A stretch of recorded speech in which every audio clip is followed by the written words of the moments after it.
We are back with a recap of the Columbus Blue Jackets losing to the New York Islanders in Columbus by the final score of 2-3. Carson Meyer was recalled from the Monsters and Emil Bemstrom was sent down. He was able to do so without waivers. I think it was because he was technically called up on some kind of emergency basis and they had some kind of time window in which they can send him back down without him going through waivers, which is what they did. So it's obvious that they wanted Bemstrom to be able to go back down without having to clear waivers, as they've been very cautious with Bemstrom. You remember in the preseason, it didn't look like he was going to play his way into the lineup, but they did take a while to put him on waivers because they wanted to do so. When maybe teams were looking at some other guys, and maybe they wanted to make sure that Bemstrom wasn't, in danger of getting picked up or anything. So Emil Bemstrom being sent down to the Monsters now. I thought he was playing okay. I mean, he wasn't lighting the world on fire or anything, but it's not like he was abjectly terrible or sticking out to be any worse than any of the other Blue Jackets skaters. But Carson Meyer has been having a very good AHL season. He had a very good training camp, and we'll see what Carson Meyer can do.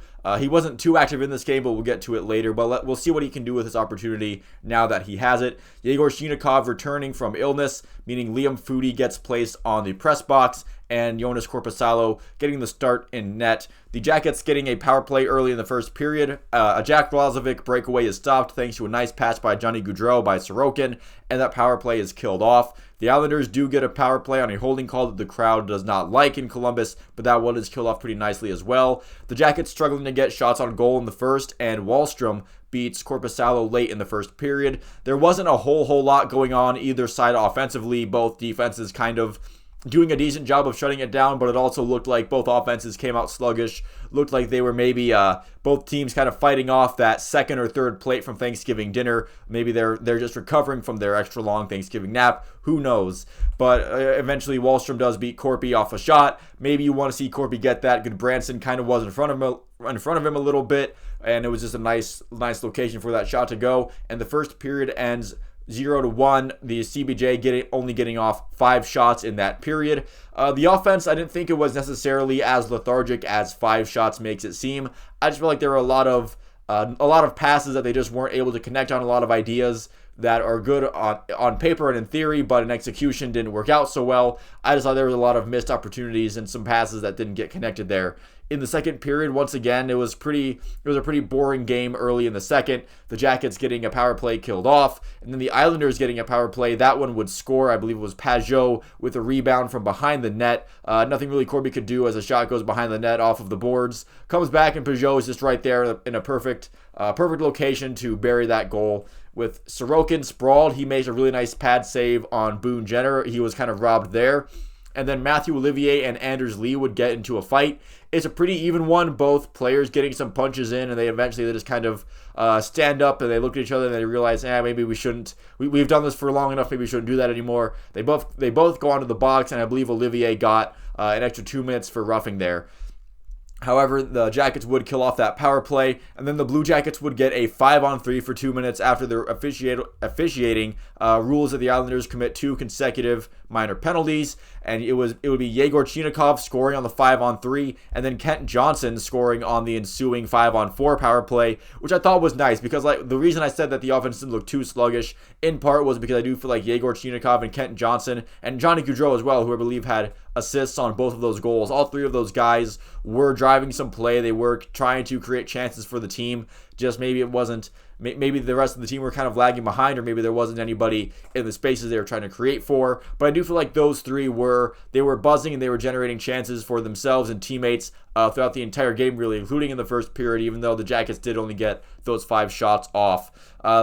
The ice tilted slightly in favor of the Isles for the rest of the period, but there would be no scoring as Korpisalo was solid again, and the second period ends 2-2. Again, like I said, Gaudreau is assisting on both of those goals. He has been very productive, although be a little quietly. The goal scoring isn't really there, but Gaudreau wasn't really a goal scorer first. He is going to be a guy who piles up those assists, and that's what he's been doing for the Blue Jackets. Maybe not as prolifically as he was last season, but for a Columbus Blue Jacket player that we've seen for the past seasons, he's putting up big assist numbers for what we've seen in Columbus in recent years. So in the third period, teams get into a scrum, then that leads to a 4-on-4 with Zach Parise missing a pretty good opportunity after he dekes Corpy. It looks like maybe he lost the puck or something. Corpy able to grab it, thankfully. But then during that 4-on-4, Brock Nelson, who has been absolutely terrorizing the Blue Jackets in their matchups this season with the Islanders, he scores after a Christensen turnover, and then really neither him nor Eric Goodbranson really took the body on that one. They just kind of let Brock Nelson walk right in front of Corpy, right onto him, and like just roof a backhand. It was a beautiful shot, but really you want to see at least one of those guys try to maybe at least push him around a little bit. They just kind of let him walk right in front of Corpy, and he scored a goal like that. That would end up being the game winner. Marcus Bjork stepping out of the penalty box, literally stepping right out and then going right back in. He would be called for interference stepping out of the box. That power play is killed off. The Blue Jackets started to tilt the ice a little bit. The crowd getting into it.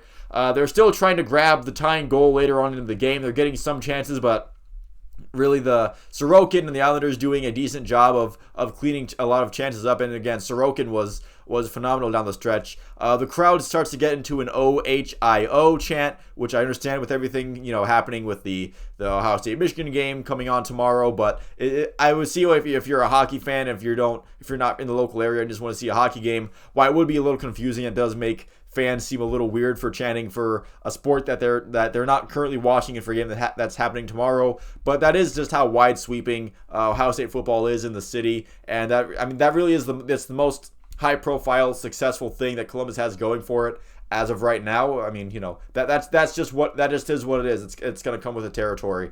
The Jackets pulled a goalie with less than 2 minutes to go. I believe it was 1:49 when Korpisalo officially left. Gaudreau robbed by Sorokin, and then they were setting up Yegor Chinakhov, who has come on as of late. He obviously showed he had a laser of a shot earlier on in the game. He's making some opportunities for himself. I feel like he's really improved his play from last year. He's bulked up too. He just looks like a more confident, much different player. The Islanders icing it a lot, and then their final shot being with 19.6 seconds left. The Blue Jackets try their darndest, but they are unable to score. The game ends 2-3, and that's pretty much it. Another spirited effort from the Blue Jackets in this game, but a really lethargic first period, and really early in the second period, it wasn't that great either. Really that Roslovic chance being the only true prime scoring chance for the Blue Jackets until those two power play goals.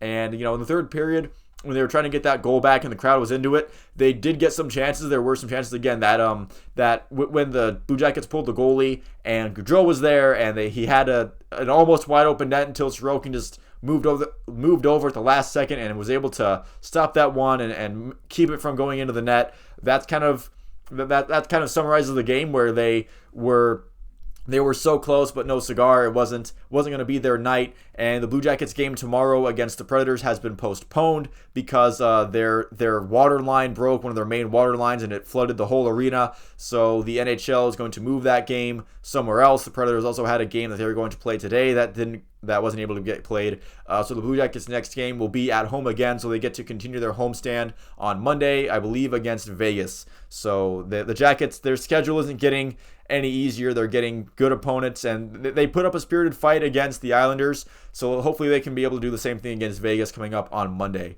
So thank you all for watching this video. If you made it this far, please feel free to leave a like and a subscribe if you enjoyed the video and you would like to see more like it. Let me know what you thought about this game down in the comments below, and I will see you at the next one.